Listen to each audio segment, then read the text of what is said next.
আপনারা সকলে জানেন যে সারা ভারতবর্ষের মধ্যে জেলা পরিষদ কাজের নিরিখে সিপাহীজলা জেলা সারা ভারতবর্ষের মধ্যে প্রথম স্থান অর্জন করেছে। এটা ত্রিপুরা রাজ্যের জন্য অত্যন্ত গর্বের বিষয়।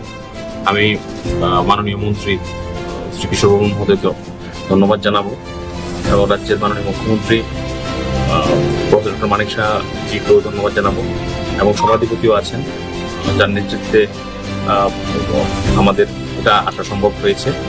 পাশাপাশি আমাদের কাঞ্চনবাড়ি যে গ্রাম পঞ্চায়েত এবং বৈকুণ্ঠপুর গ্রাম পঞ্চায়েত, এই দুটো গ্রাম পঞ্চায়েতে প্রথম হয়েছে সারা রাজ্যের সারা ভারতবর্ষের মধ্যে। ত্রিস্তর পঞ্চায়েত ব্যবস্থা সে সঠিকভাবে ত্রিপুরা রাজ্যে কাজ করছে এবং আমাদের যে পঞ্চায়েত দপ্তর নতুন দিশায় নতুনভাবে ত্রিপুরা রাজ্যকে এগিয়ে নিয়ে যাচ্ছে, এটা তার একটা নিদর্শন।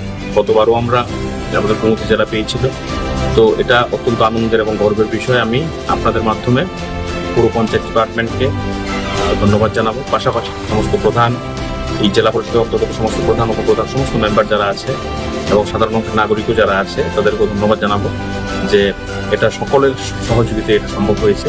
এবং আগামী দিন ত্রিপুরা রাজ্য আপনারা জানবেন যে আমাদের যে ন্যাশনালি আমরা 80% পঞ্চায়েত আছে ফ্রন্ট রানার, যেটা সারা ভারতবর্ষের মধ্যে মানে একটা আলাদা দৃষ্টান্ত উপস্থাপন করছে। পঞ্চায়েত ডিপার্টমেন্ট দুর্বার গতিতে এগিয়ে যাচ্ছে এবং আমাদের 75% গ্রাম, তো গ্রাম যদি ভালো থাকে ত্রিপুরা রাজ্য ভালো থাকবে, সারা ভারতবর্ষ ভালো থাকবে। তো সেই দিশায় আমাদের সরকার কাজ করে যাচ্ছে এবং আগামী দিন এটাকে সুদৃঢ় করা আমাদের একমাত্র লক্ষ্য হবে। তো আমি সবাইকে ধন্যবাদ জানাবো এবং বিশেষ করে মাননীয় মন্ত্রী মহোদয়কে এবং সভাধিপতিকে অভিনন্দন জ্ঞাপন করবো এই সাকসেসের জন্য। নমস্কার। এবং গর্বেরও বিষয়, আপনারা সকলে জানেন যে সারা ভারতবর্ষের মধ্যে জেলা পরিষদ কাজের নিরিখে সিপাহীজলা জেলা সারা ভারতবর্ষের মধ্যে প্রথম স্থান অর্জন করেছে। এটা ত্রিপুরা রাজ্যের জন্য অত্যন্ত গর্বের বিষয়।